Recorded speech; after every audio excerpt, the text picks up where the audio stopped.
আজকে আমি দেখাবো কিভাবে খুব সহজেই ডিম ভর্তা করা যায়।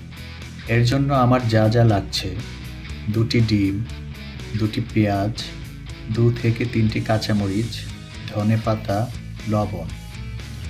প্রথমে একটি পাত্রে আগে থেকেই ধুয়ে নেওয়া ২টি ডিম আর ২ থেকে ৩টি কাঁচামরিচ ভালো করে সিদ্ধ করে নিন।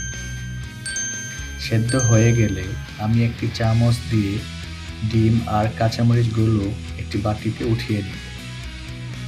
তারপর একটি বাটিতে পেঁয়াজ কুচির সাথে কাঁচামরিচগুলো লবণ দিয়ে হালকা ম্যাশ করে নিব।